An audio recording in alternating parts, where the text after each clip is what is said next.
अस्सलाम वालेकुम। आप सब कैसे हैं? आई होप आप सब ठीक होंगे और खैरियत से होंगे। वेलकम टू माय चैनल और आप देख रहे हैं लर्न विद टीके। आज जो है वो एडोब फोटोशॉप के रिलेटेड हमारा 5th लेक्चर है और लास्ट लेक्चर में हमने डिस्कस जो किया था वो लेयर्स पैनल को डिस्कस किया था डिटेल में। ठीक है, मैंने लिंक जो है वो डिस्क्रिप्शन बॉक्स में दे दिए हैं, आप वहाँ पर जो है वो जाकर चेक कर लें। हमने पढ़ा था कि कैसे फ़ाइल क्रिएट करते हैं और आर्टबोर्ड्स का फ़ीचर जो है, आर्टबोर्ड का जो टूल है एडोब फोटोशॉप में वो क्या है। फिर हमने जो है वो लेयर्स को डिटेल में जो है वो स्टडी किया था। और आज जो हम सिर्फ एक टूल के बारे में बात करेंगे वो है हमारे पास सिलेक्शन टूल, जिसे आप मार्की टूल भी कहते हैं। ठीक है, तो अगर आपके पास ये टूल बॉक्स नहीं है, टूल बार यहाँ पर नहीं है, तो आपने क्या करना है, सिंपली विंडो में जाना है और विंडो में जाकर यहाँ से टूल्स का जो ऑप्शन है उसको इनेबल कर देना है। ठीक है, जैसे मैं इसको ऑफ़ करूँगी तो आप देख सकते हैं कि टूल बार जो है वो मेरे पास अब वो नहीं शो हो रहा विंडो पर। अब जाके इसको मैं दोबारा जो है वो एबल कर लेती हूँ। ठीक है, अब मैं आपको बताती हूँ कि सिलेक्शन टूल या मार्की टूल है क्या चीज़। ये टूल है लाइक जो भी आपका जो कैनवस है उसमें कोई अगर आपने एक्टिव साइट शो करनी है तो आप उसको सिलेक्शन टूल के थ्रू करते हो। ठीक है, तो उससे पहले मैं लास्ट लेक्चर में जैसे आपको बताया था कि ये आपका जो फर्स्ट लेयर होता है वो बैकग्राउंड लेयर होता है। तो बैकग्राउंड लेयर में आप कोई काम नहीं करते हो, आपने कोई भी जब काम करना है तो उससे पहले आपने न्यू लेयर क्रिएट करनी है। ठीक है, आपके पास डिलीट के बटन के साथ जो है वो बॉटम में न्यू लेयर का जो है वो ऑप्शन मौजूद होता है, वहाँ पर जाकर आप क्लिक करेंगे तो आपके पास जो है वो न्यू लेयर क्रिएट हो गई है। ठीक है, तो ऑब्वियसली आपको अभी तो ये शो नहीं हो रहा कि न्यू लेयर जो है वो क्रिएट हुई है या नहीं हुई, तो आप इसको डिलीट करें और देखें अगर आप जो है वो बैक साइड पे यानी इसके ऊपर ही कोई ड्राइंग करते हैं। फॉर एग्जांपल मैं यहाँ से पेंट ब्रश लेती हूँ और लेयर को जो है वो अनलॉक करते हैं यहाँ से। ठीक है, क्योंकि लॉक लेयर पे हम काम नहीं करते, जितना हमने लास्ट लेक्चर में पढ़ा था। अब यहाँ पर जो है वो मैं कोई भी ड्राइंग करती हूँ। ठीक है, फॉर इंस्टेंस मैंने ये ड्रॉ किया है और यहाँ पर मूव टूल को मैंने प्रेस किया। ठीक है, तो अगर मैं चाह रही हूँ कि इस लेयर को कहीं रखूँ तो वो मूव नहीं होगी, मेरे साथ जो है वो पूरी लेयर मूव होगी। ठीक है, तो मैं इसको जो है वो अनडू करती हूँ, अनडू ब्रश टूल करती हूँ, इस लेयर को दोबारा लॉक कर देती हूँ और यहाँ पर ही एक न्यू लेयर जो है वो क्रिएट करती हूँ। न्यू लेयर मैंने क्रिएट की, ब्रश टूल यूज़ किया और यहाँ पर अब जो है वो मैं कोई भी ड्राइंग करती हूँ। तो ड्राइंग करने के बाद आप देख सकते हैं कि मेरे पास सिर्फ जो ये देखें कि जैसे कि आपको ये कॉर्नर्स पे भी शो कर रहा है, तो ये जो लेयर है अब इसको मैं कहीं भी अपनी कैनवस पे प्लेस कर सकती हूँ, ताकि यानी मूव कर सकती हूँ, एडिट कर सकती हूँ, और अगर मैं चाहूँ इसको डिलीट कर सकती हूँ। ठीक है, मैंने यहाँ से जैसे इसको अब डिलीट कर दिया।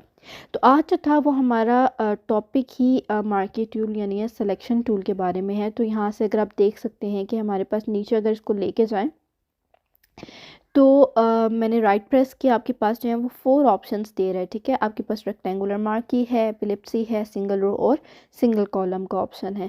इसी तरह अगर आप इस सिलेक्शन टूल को जो है वो प्रेस करते हैं तो मेन्यू बार के नीचे इसी टूल के रिलेटेड आपको ऑप्शंस मिलते हैं। फॉर एग्जांपल अगर मैं यहाँ पर रेज़र टूल या रेज़र टूल को जो है वो सेलेक्ट करती हूँ तो रेज़र टूल के हमें ऑप्शंस मिलेंगे जो डिफरेंट होंगे as compare to the marquee tool. और अगर इसी तरह जो है वो मैं टेक्स्ट टूल को प्रेस करती हूँ तो जो हमें ऑप्शंस इधर टेक्स्ट टूल के मिल रहे हैं वो भी डिफरेंट है as compare to the eraser tool. ठीक है, तो चलते हैं वापस अपने मार्की टूल की तरफ, यानी रेक्टेंगुलर सिलेक्शन टूल या मार्की टूल आप इसे कह लें। हम इसको जो है वो एक रेक्टेंगल क्रिएट यहाँ पर करते हैं। ठीक है, मैंने यहाँ पर अपनी जो है वो लेयर नहीं क्रिएट की न्यू, इसको मैं कंट्रोल डी प्रेस करती हूँ, यहाँ पर जाके मैं न्यू लेयर क्रिएट करती हूँ। न्यू लेयर जो है वो मैंने क्रिएट कर ली और यहाँ पर जाकर मैं मार्की टूल को दोबारा सेलेक्ट करती हूँ। तो यहाँ पर आप देख सकते हैं कि मार्की टूल मैंने सेलेक्ट किया और यहाँ पर मैं एक जो है वो रेक्टेंगल ड्रॉ करूँगी। ठीक है, मैंने रेक्टेंगल ड्रॉ कर लिया।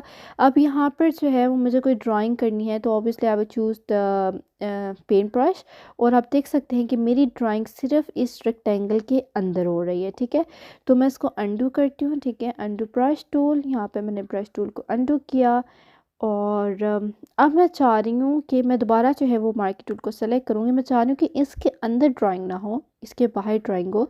तो मैं क्या करूँगी, राइट जो है वो प्रेस करूँगी, अपने माउस का बटन जो है वो, इवन अगर आप जो है वो माउस यूज़ करें तो राइट प्रेस करें और अगर आप लैपटॉप यूज़ करें तो राइट सेलेक्ट करें, राइट जो है वो क्लिक करें। तो मैंने राइट क्लिक किया और आपके पास जो है वो सेकंड ऑप्शन होगा सेलेक्ट इनवर्स का। ठीक है, तो सेलेक्ट इनवर्स मैंने जो है वो सेलेक्ट किया यहाँ पर। अब आप देख सकते हैं कि अगर मैं पेंट ब्रश यूज़ करती हूँ तो अगर मैं इसके अंदर ड्राइंग करती हूँ इसके अंदर ड्राइंग नहीं होगी। ठीक है, तो हमने क्योंकि इन्वर्स सेलेक्ट किया हो तो इसके बाहर जो है वो ड्राइंग हम क्रिएट करेंगे, ठीक है। तो ऑब्वियसली मैं इसको दोबारा अनडू करती हूँ, आप लोगों को समझाना था। और हम जो है वो कंट्रोल डी जो है वो प्रेस करेंगे और यहाँ से आप देख सकते हैं कि अब ड्राइंग जो हमारी लेयर से ख़त्म हो गई है। इसी तरह हमारे पास जो है वो एपिलिप्सी टूल है, सिंगल रो मार्की टूल है और सिंगल कॉलम मार्की टूल है, ठीक है। तो इनके अपने अपने फीचर्स हैं, इनके अपने अपने यूजेज हैं। मैं एक एग्जांपल आपको इंशाल्लाह भी दूंगी। इससे पहले मैं आप लोगों को जो है वो ये ऑप्शंस एक्सप्लेन करना चाहती हूँ, ठीक है। हमारे पास जो है वो फर्स्ट ऑप्शन ये सेलेक्ट है, यानी आप अपनी मर्ज़ी से रेक्टेंगल क्रिएट करते हैं, लेकिन जब आप दूसरा रेक्टेंगल क्रिएट करते हैं तो जो पहला सिलेक्शन होता है वो आपके पास गायब हो जाता है। अगर आप दूसरा जो यहाँ पर ऑप्शन है उसको सेलेक्ट करते हैं तो आपके पास जो है वो पहला ऑप्शन भी मौजूद रहता है और सेकंड ऑप्शन भी मौजूद रहता है, यानी आप जितना मर्जी चाहें क्रिएट कर सकते हैं। और अगर आप चाहें तो इनके बीच से भी क्रिएट कर सकते हैं, ऑब्वियसली वो उसके अंदर सिलेक्शन बना देगा, उनको जो है वो मर्ज कर देगा, ठीक है। तो जिस तरह आप देख सकते हैं मैंने बनाए तो उसके अंदर जो है वो मर्ज हो गई है। इसी तरह आपके पास जो है वो थर्ड ऑप्शन है, दैट मीन्स कि आपने अगर कोई पार्ट जो है उसका डिलीट करना है, ठीक है। फॉर इंस्टेंस अगर मैं यहाँ पर रेक्टेंगल क्रिएट करती हूँ तो मेरे पास ये पार्ट जो है वो डिलीट हो गया, ठीक है। तो अब मैं यहाँ पर रेक्टेंगल क्रिएट किया, यहाँ से मेरे अंदर से पार्ट डिलीट हो गया। और ये जो फोर्थ हमारे पास ऑप्शन है, यानी मतलब इसका मतलब ये होता है कि लाइक जो आपने पहले क्रिएट किया हुआ है वो यानी मतलब जो सिर्फ आपने जिसमें आपने सेलेक्ट किया सिर्फ वही रहता है, बाकी जो सारा है वो डिलीट हो जाता है, ठीक है। तो अब देखिए यहाँ पर जिस तरह मैंने सेलेक्ट किया, सिर्फ ये वाला हिस्सा सेलेक्ट किया था वो रहा, बाकी सारा जो आपस में डिलीट हो गया, ठीक है। तो ये हमारे पास जो है वो ऑप्शंस थे, हम कंट्रोल डी प्रेस करेंगे ताकि डी सेलेक्ट कर दें, हमारे पास ये ऑप्शंस ख़त्म हो गए। अब यहाँ पर आपके पास जो है वो फोर्थ ऑप्शन आ रहा है फेदर का, ठीक है।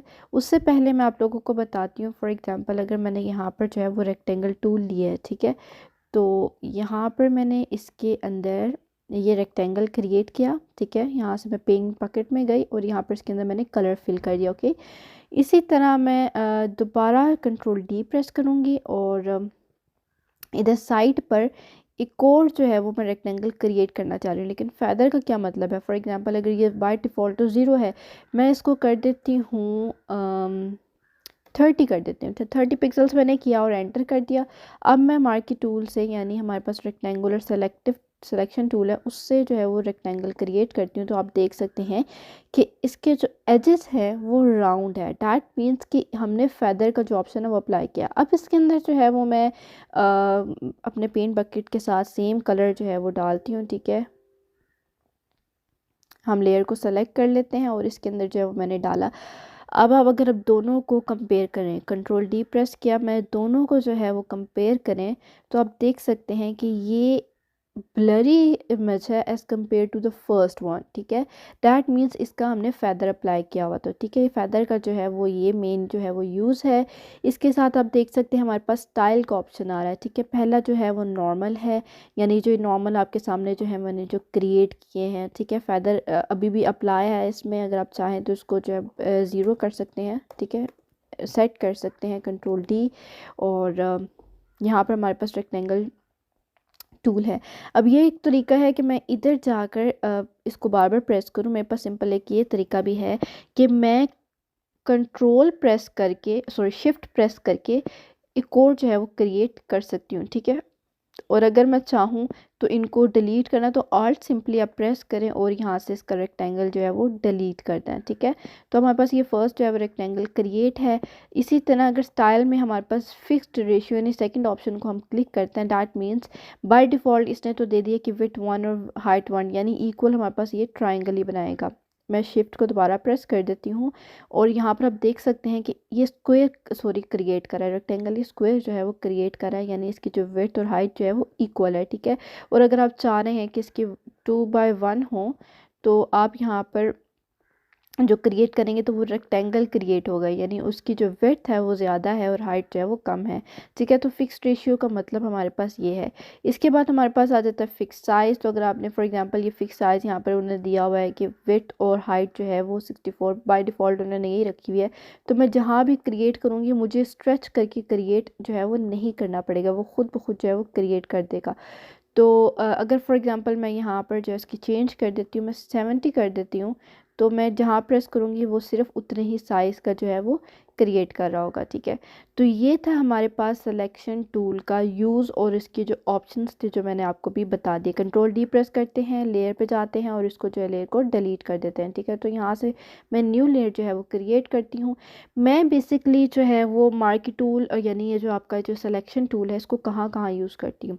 तो यहाँ से जो है फॉर एग्ज़ाम्पल मैं कोई इमेज ओपन करती हूँ। फॉर एग्ज़ाम्पल मैं यहाँ से फाइल पर गई, ओपन पर मैंने जो है वो सेलेक्ट किया और यहाँ पर मेरे पास नीचे जो है वो ऑप्शंस आ रहे हैं।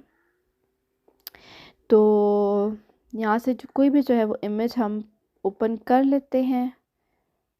डाउनलोड्स में देखते हैं कि हमारे पास कोई ऑप्शन पड़ा हुआ है। डेस्कटॉप पे कोई इमेज, चलें यही वाली इमेज ले लेते हैं। ठीक है, तो ये वाली इमेज को जो है फॉर एग्जांपल अगर मुझे सिर्फ ये वाला ऑप्शन चाहिए, ठीक है, तो मैं क्या करूँगी कि सिलेक्शन टूल यानी मार्की टूल को प्रेस करूँगी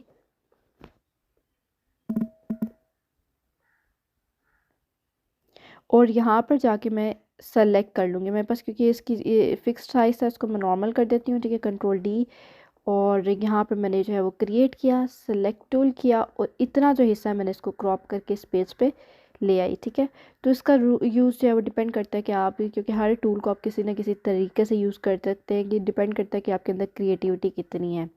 तो ये जो है वो हमारे पास अब क्रिएट यहाँ पर हो गया। और ये था आज का लेक्चर। इंशाल्लाह फिर नेक्स्ट लेक्चर में मैं आप लोगों को मज़ीद और टूल्स के बारे में बताऊंगी और समझाऊंगी। अगर आपको कोई भी मज़ीद क्वेश्चन आप कमेंट सेक्शन में जो है वो मेरे से पूछ सकते हैं। और अगर आपको मेरा वीडियो पसंद आया काइंडली लाइक माई वीडियो। अगर चैनल को सब्सक्राइब नहीं किया तो प्लीज़ मेरे चैनल को भी सब्सक्राइब कर दें। मिलते हैं नेक्स्ट वीडियो में, तब तक के लिए अल्लाह हाफ़िज़।